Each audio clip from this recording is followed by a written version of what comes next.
On a recent survey, 69% of job seekers say a poor candidate experience would cause them to never apply with an organization again. 72% will share their bad experience online, and 55% of job seekers will avoid organizations with poor online reviews. This is why it's so critical for you to make sure that you effectively manage your applicant flow when you post a job. Once you open these floodgates, you need a defined process in place, and everyone involved needs to know what the process will look like, how many steps you'll have, and who's involved or responsible for each step to ensure that you never lose out on a great candidate, or worse, end up as one of the negative statistics that I first listed. My name is Brent, and I'm the owner of the Vancouver Express Employment Professionals Office.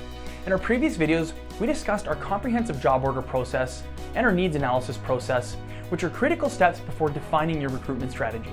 If you'd followed this path and you're ready to post a position, you need to define some systems and processes to ensure you and your team understand the path you're going to follow to ensure steps aren't skipped and candidates aren't missed.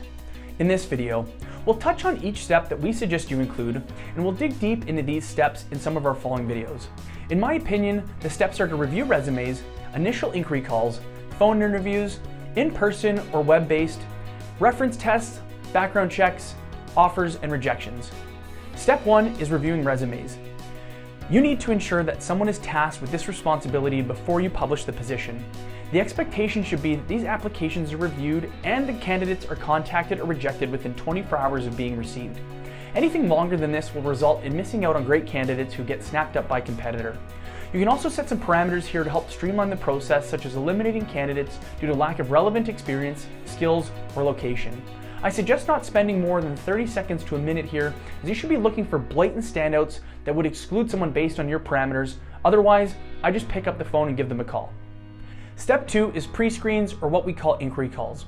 When we run this part of the process, we reach out with a short call to ask a few questions. Some questions we might ask would be why they applied for the position, what they're looking for in their next role, or what aspects of a position are important to them. You can really ask anything here, but ultimately we're looking to assess communication and uncover any fit or no fit issues to help determine if we're going to move forward or not with the next steps.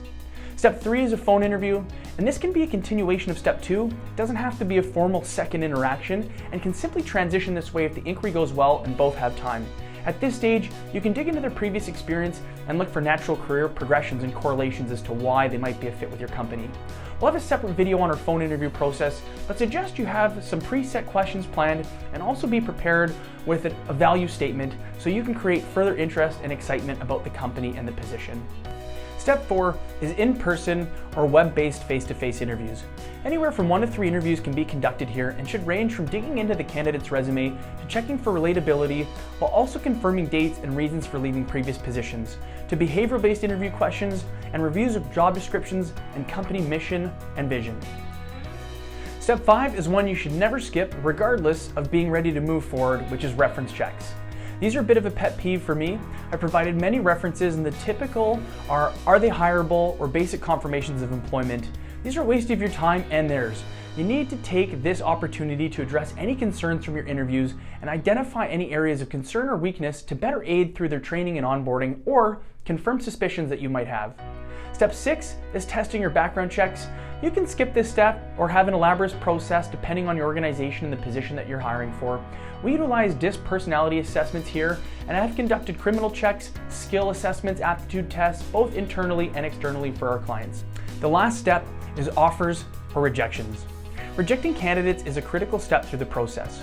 Job seekers want to know when the opportunity for them comes to an end, regardless of the stage of the process. Whether it's an email or a call, you should definitely take the time to reject every candidate. When it comes to offers, our approach is only to offer a position to a candidate who we're fairly confident that they will accept. To do this, we ask what we call trial closing questions, and we'll cover most, if not all, of the terms that we presented in an offer before we physically present the offer. There shouldn't be any surprises when an offer comes through. You should talk dollars and perks at an early stage to get salary expectations and make sure that you both align. As mentioned at the start of this video, our following videos will dig into each of the above steps in greater detail, giving you further action and ideas that you can add to your process. Whether you partner with Express or run this process on your own, please take the time to go through this before moving forward with your job postings. It's so important that we never start a search without defining these steps internally. Thanks again for tuning in. If you'd like more info on Express, please visit our website, our Facebook, or LinkedIn, which are all linked below, and feel free to reach out with a call, email, or text and ask us any question about your next hire.